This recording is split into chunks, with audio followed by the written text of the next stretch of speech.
Okay बेटा, तो discussion को आगे बढ़ाते हैं। कंपोजिशन स्कीम के ही डिस्कशन को मैं आगे बढ़ा रहा हूँ।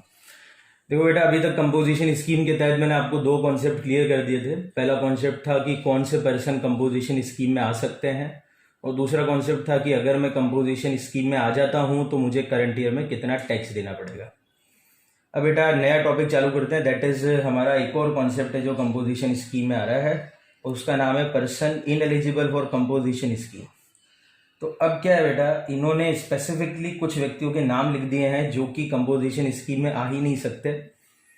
अब ये जो व्यक्ति इनएलिजिबल हो गए हैं, अगर मैं इस कैटेगरी में आ जाता हूँ तो बेटा फिर मैं भले ही टर्नओवर के हिसाब से एलिजिबल बन जाता हूँ तो भी मैं नहीं आ सकूंगा। दैट मीन्स मैं ये कहना चाह रहा हूँ कि अगर बाई चांस मैं सेक्शन 10(2) के इनएलिजिबल पर्सन में आ जाता हूँ या रूल 5 के कुछ इनएलिजिबल क्राइटेरिया में आ जाता हूँ तो फिर मेरा टर्नओवर जाए भाड़ में। I can't opt for composition scheme. तो प्रश्न ये आता है, कौन कौन से ऐसे व्यक्ति हैं जो कंपोजिशन स्कीम में नहीं आ सकते एज पर सेक्शन 10(2)। तो बेटा उसके अंदर मैं पहले व्यक्ति से नाम चालू करता हूँ। तो फर्स्ट पर्सन जो इनएलिजिबल है वो है number 1 person, supplier of service other than restaurant service. तो पहला पॉइंट जो कि 10(2) में लिखा है बेटा, वापस से मैं एक बात क्लियर कर देता हूं। अभी वापस से ये जो कॉन्सेप्ट आप सीखोगे, हो सकता है आगे जाकर कोई कॉन्सेप्ट इसमें रिलैक्सेशन दे दे, तो आप केवल अभी कॉन्सेप्ट सीखते चले जाओ। फिर एक समय ऐसा आएगा जब आप सारे कॉन्सेप्ट सीखोगे और सम अप करके एक ओवरऑल प्रोविजन का व्यू ले पाएंगे। तो अभी जो 10(2) में कह रहा है वो कह रहा है कि अगर मैं कोई सर्विस देने वाला हूं रेस्टोरेंट के अलावा की सर्विसेज, क्योंकि अगर मैं रेस्टोरेंट सर्विसेज देता हूं तब तो मैं एलिजिबल हूं क्योंकि मेरी रेट भी दी हुई है उन्होंने 2.5%, 2.5%, 5%। पर अगर मैं रेस्टोरेंट के अलावा की सेवाएं देने वाला व्यापारी हूं, सप्लायर हूं, तो मैं कंपोजिशन स्कीम में कभी भी नहीं आ सकता। यानी कि टेक्निकली अगर इस पॉइंट के हिसाब से मैं सोचता हूं तो जैसे मान लीजिए मैं एक प्रैक्टिसिंग चार्टर्ड अकाउंटेंट हूं, मेरा प्रीसीडिंग फाइनेंशियल ईयर का एग्रीगेट टर्नओवर मान लो 35 लाख था। अब बेटा ओवरऑल देखा जाए तो अगर मेरा प्रीसीडिंग फाइनेंशियल ईयर का एग्रीगेट टर्नओवर 35 लाख था तो मैं करंट ईयर में कंपोजिशन में आ सकता हूँ। 1.5 करोड़ से नीचे का टर्नओवर है। पर 10(1) के हिसाब से सोचता हूँ जो ऑलरेडी पढ़ चुका हूँ तो लगता है आ सकता हूँ। पर जब ये 10(2) पढ़ता हूँ तो मैं इनएलिजिबल हो जाता हूँ क्योंकि मैं प्रैक्टिसिंग चार्टर्ड अकाउंटेंट हूँ, यानी कि मैं सेवा देने वाला सप्लायर हूँ और ये सेवा रेस्टोरेंट के अलावा की सेवा है। Therefore I can not come under composition scheme because I am ineligible. तो सर आप ये कहना चाहते हो कि जो व्यक्ति 10(2) में इनएलिजिबल हो जाते हैं उनका टर्नओवर जाए भाड़ में, वो तो सीधे ही इनएलिजिबल हो जाएंगे। तो जवाब बेटा यही है। यानी कि अगर मेरे सामने ये व्यक्ति कभी भी पूछने आते हैं क्या मैं कंपोजिशन में आ सकता हूं, तो मैं सीधे इनको जवाब दूंगा कि नहीं भैया नहीं, तू नहीं आ सकता, भले इनका टर्नओवर कुछ भी हो। तो टर्नओवर देखना भी नहीं इन लोगों पे, ये सीधे इनएलिजिबल बन जाएंगे। इसी तरह से और व्यक्ति भी हैं। नंबर 2 व्यक्ति, supplier of goods not leviable to GST. तो दूसरे हैं ऐसे गुड्स सप्लाई करने वाले व्यक्ति जिनका गुड्स जीएसटी के दायरे में नहीं आता। दैट मीन्स अगर मैं बोलता हूं तो जैसे alcoholic liquor for human consumption. अब बेटा आपको याद हो तो एग्रीगेट टर्नओवर में एग्जम्प्ट सप्लाई इंक्लूड होती है और एग्जम्प्ट सप्लाई में नॉन टैक्सेबल सप्लाई इंक्लूड होती है। पर वो तभी मैं दिमाग लगाऊंगा जब मैं एग्जम्प्ट सप्लाई के साथ कुछ और भी सप्लाई करता हूं, जैसे कि नॉन टैक्सेबल सप्लाई के साथ कुछ और भी करता हूं। जैसे मान लीजिए कि से फॉर एन एग्जाम्पल मेरा काम केवल और केवल शराब बेचने का है। मेरा तो केवल एक शराब की दुकान है, वाइन शॉप ही है, मैं केवल शराब बेचता हूँ, या कि मैं केवल पेट्रोल पंप चलाता हूँ। तो बेटा ऐसी परिस्थिति में अगर मैं ऐसी गुड्स की सप्लाई करता हूँ, केवल ऐसे गुड्स की सप्लाई करता हूँ जो जीएसटी के दायरे में ही नहीं आता, तो फिर बेटा मेरे को कभी जीएसटी देना नहीं पड़ेगा। क्योंकि सीधा सा सोचो, अगर मैं शराब ही केवल बेचता हूं तब तो जीएसटी का प्रोविजन से मेरे को मतलब ही नहीं है। तो इसीलिए इन्होंने बोल दिया कि ऐसे व्यक्ति जो कि ऐसे गुड्स बेचते हैं, केवल ऐसे गुड्स बेचते हैं जो कि नॉट लेवेबल टू जीएसटी हैं, तो वो भी इस स्कीम में कवर नहीं हो सकते। पर पॉइंट टू बी नोटेड, अगर बाई चांस मैं शराब की दुकान के साथ कपड़े की दुकान भी लगा लेता हूं तो कपड़ा तो जीएसटी के दायरे में आता है, शराब नहीं आती है। तो ऐसी परिस्थिति में मैं कंपोजिशन स्कीम में आ सकता हूं बशर्ते मेरा एग्रीगेट टर्नओवर 1.5 करोड़ तक का हो और अब जब मैं अपना एग्रीगेट टर्नओवर निकालूंगा तो कपड़ा और शराब दोनों की सेल को जोड़ूंगा। वो कॉन्सेप्ट अपन ने पहले सीखा था। पर केवल जब मैं नॉट लेवेबल टू जीएसटी वाला आइटम बेचता हूँ, ओनली वही बेचता हूँ और कुछ नहीं बेचता हूँ, तो मेरे को कंपोजिशन स्कीम में आने की जरूरत ही नहीं है, क्योंकि वो तो जीएसटी के दायरे में नहीं आने वाला है। जो दूसरे व्यक्ति ये हो गए आपके सामने। तीसरे, मैन्युफैक्चरर ऑफ नोटिफाइड गुड्स। अब इन्होंने ट्विस्ट डाला है। इन्होंने बोला कि अगर मैं ये गुड्स की मैन्युफैक्चरिंग करता हूं तो भी मैं कभी कंपोजिशन में नहीं आ सकता। और वो गुड्स जो नोटिफाइड है बेटा, वो है आइसक्रीम, पान मसाला, सेकंड पान मसाला हो गया, थर्ड टोबैको हो गया, और लास्ट और फाइनल जो भी रिसेंटली ऐड करा था इन्होंने, उसका नाम है एरिटेड वाटर, सोडा। ये 4 प्रकार के गुड्स का अगर मैं मैन्युफैक्चरर हूं तो भी मैं कंपोजिशन में नहीं आ सकता। एग्जांपल ले लेता हूं, जैसे मान लीजिए कि मैं आइसक्रीम बनाकर बेचता हूं। मान लो श्रीराम आइसक्रीम वाला है, भीलवाड़ा वाला, तो श्रीराम आइसक्रीम वाला है। अब अगर वो मेरे से आके बोले कि साहब मैं आइसक्रीम बेचता हूं, मैं पूछूंगा बनाकर बेचता है क्या, तो बोलेगा कि हाँ मैं खुद ही बनाता हूं।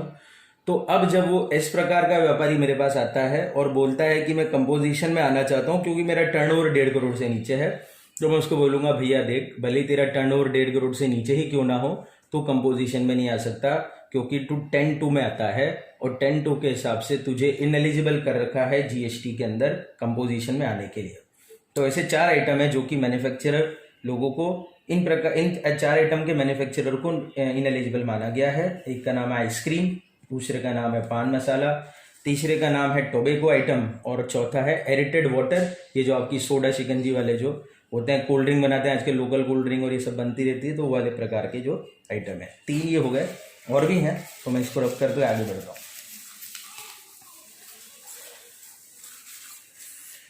इनके अलावा चौथा आइटम जो कंपोजिशन में नहीं आ सकता, तो चौथे नंबर बोला supplier who is supplying goods, spelling का लफड़ा है, देख लेना आप।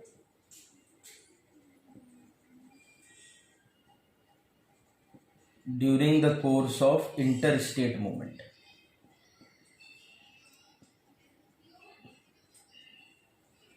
चलिए साहब, तो चौथा व्यापारी जिसको मना कर दिया कंपोजिशन में आने के लिए, वो ऐसे व्यापारी हैं जो कि इंटर स्टेट सप्लाई करना चाहते हैं, एक राज्य से दूसरे राज्य में करना चाहते हैं।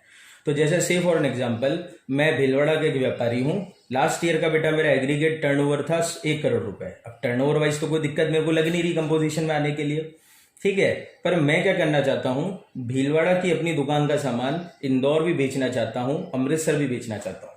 तो अब बेटा मेरे लिए लफड़ा क्या हो जाता है, टर्नओवर भले मेरा साथ दे रहा है, पर क्योंकि मैं अपना सामान दूसरे राज्यों में बेचना चाहता हूं, इंदौर एमपी में है और अमृतसर पंजाब में है, तो ऐसी परिस्थिति में भी कंपोजिशन स्कीम में मैं नहीं आ सकता। यानी कि अगर मैं inter state supply of goods करने की इच्छा रखता हूं तो भी कंपोजिशन स्कीम मेरे लिए लागू नहीं होगी। यहां पे एक बात मुझे नोट कर लेनी है, सर मान लो उल्टा कर देते हैं, आप भीलवाड़ा का व्यापार करते हो, भीलवाड़ा में ही सामान बेचना तो चाहते हो, बेचूंगा तो भीलवाड़ा में ही, पर खरीदूंगा दूसरे राज्यों से, क्या फिर कंपोजिशन में आ सकते हो?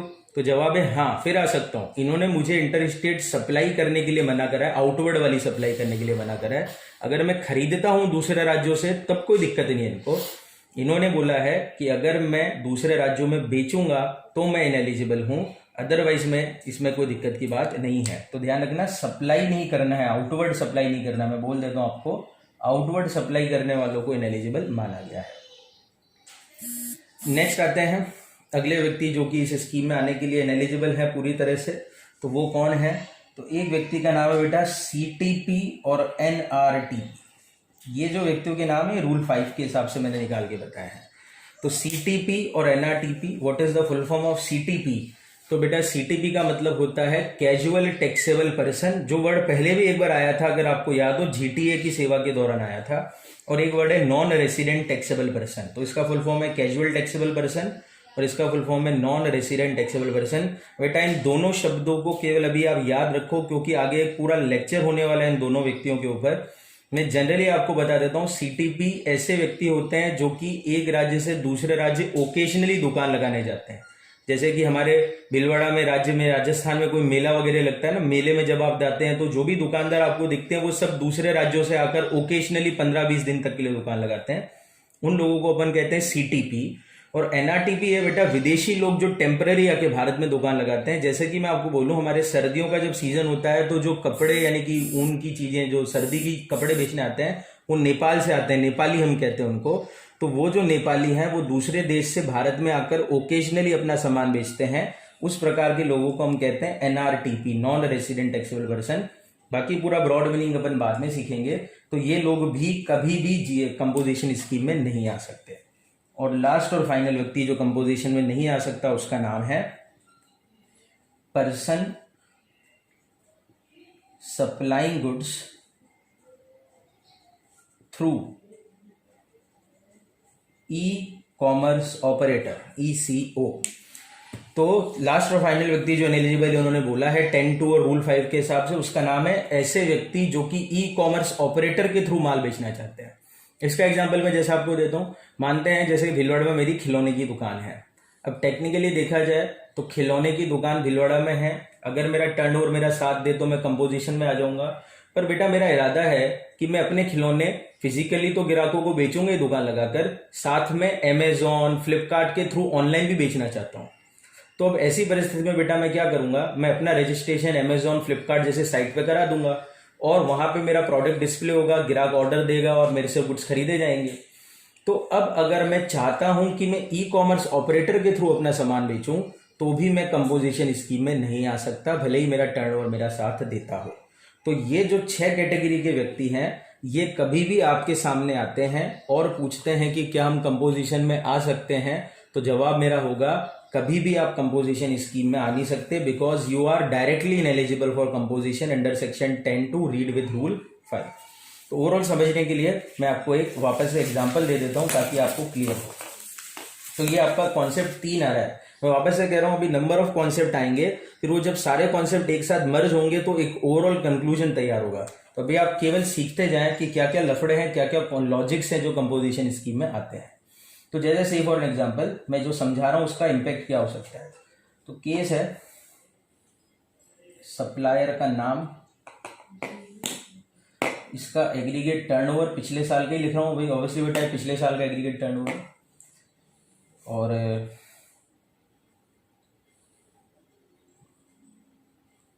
अदर कुछ कंडीशंस बता देता हूं, कुछ खास बात अगर होगी तो मैं इधर लिख दूंगा। और हमें चेक करना है कि एलिजिबल है या नहीं है कंपोजिशन में आने की। चलिए तो चेक करते हैं। सबसे पहले जैसे केस नंबर 1 पे चलते हैं। तो केस नंबर 1 के हिसाब से जैसे सप्लायर है मिस्टर एक्स, इनका एग्रीगेट टर्नओवर है 1 करोड़ का पिछले साल का, और ये मैन्युफैक्चरिंग करते हैं टॉयज की। क्या ये कंपोजिशन में आ सकते हैं? जवाब है बिल्कुल ये कंपोजिशन में आ सकते हैं। लॉजिक क्या होगा कि साहब एग्रीगेट टर्नओवर 1.5 करोड़ से नीचे है और 10(2) इनके ऊपर लग नहीं रहा, आप चेक कर लो कहीं से भी ये 10(2) के अंदर नहीं आते। सेकंड में चलते हैं। मिस्टर वाई 1 करोड़ ही एग्रीगेट टर्नओवर है, पर बेटा ये मैन्युफैक्चरर ऑफ आइसक्रीम है। अब क्या ये कंपोजिशन में आ सकते हैं? जवाब है नहीं आ सकते, क्योंकि आइसक्रीम बनाने वाले लोग इनएलिजिबल हैं। आप देखो टर्नओवर गया भाड़ में, मैंने सीधे इसको इनएलिजिबल कर दिया है।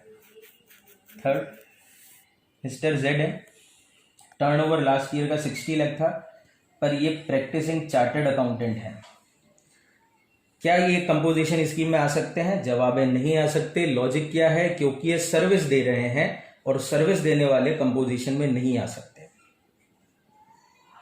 मिस्टर ए 80 लाख का है एग्रीगेट टर्नओवर और ये रेस्टोरेंट सर्विसेज दे रहे हैं। क्या ये कंपोजिशन में आ सकते हैं? यस, ये बिल्कुल आ सकते हैं। वाई? क्योंकि ये एलिजिबल नहीं है और एग्रीगेट टर्नओवर क्राइटेरिया इन्होंने पूरा करा हुआ है। पांचवा मिस्टर बी ट्रेडर है, सॉरी टर्नओवर 1.20 CR है, ट्रेडर है, पर ये इंटर स्टेट ट्रेड भी करते हैं, एक राज्य से दूसरे राज्य की भी ट्रेडिंग करते हैं। क्या ये कंपोजिशन में आ सकते हैं? अगेन जवाब आता है नहीं। वाई? अगेन ये इनएलिजिबल है। इंटर स्टेट गुड्स की सप्लाई करने वाले भी कंपोजिशन में नहीं आ सकते। और लास्ट और फाइनल एक और लिख लेता हूं, मिस्टर सी टर्नओवर है 1.7 CR और ये मैन्युफैक्चरिंग करते हैं साइकिल्स की। क्या ये कंपोजिशन में आ सकते हैं? अब बेटा यहाँ पे ध्यान दो, 10-2 के हिसाब से तो कोई दिक्कत नहीं है, क्योंकि साइकिल बनाने वाले तो एलिजिबल होने चाहिए। पर अगर आप इनका टर्नओवर देखोगे तो 1.7 CR है, which is more than 1.5 crore. Again जवाब क्या है कि ये इनएलिजिबल है। तो यहाँ पे जो इनएलिजिबिलिटी आई है बेटा वो 10(1) के चक्कर में आई है, और यहाँ सब में जो 10 लगा है सेक्शन, वो सब जगह 10(2) लगा है। 10(2), 10(2), 10(2). तो ये आपका 10(2) है। Read with rule 5। 6 प्रकार के लोग कंपोजिशन में नहीं आ सकते।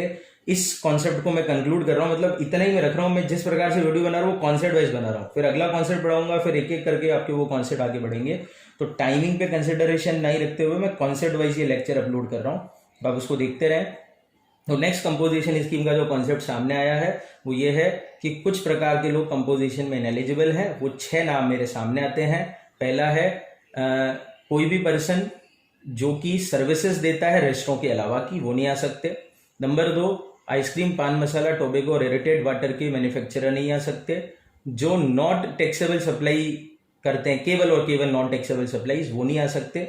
इसके अलावा चौथा पॉइंट मेरे सामने आता है कि जो ECO के थ्रू गुड सप्लाई करना चाहते हैं वो नहीं आ सकते। NRTP और CTP नहीं आ सकते, और इंटर स्टेट जो गुड्स बेचना चाहते हैं वो भी कंपोजिशन में नहीं आ सकते। तो ये कॉन्सेप्ट बेटा आप समझ लीजिए और ओवरऑल अपने दिमाग में फिट कर लीजिए, क्योंकि आने वाले समय में मैं और कॉन्सेप्ट भी आपके सामने लाने वाला हूँ। थैंक यू बेटा।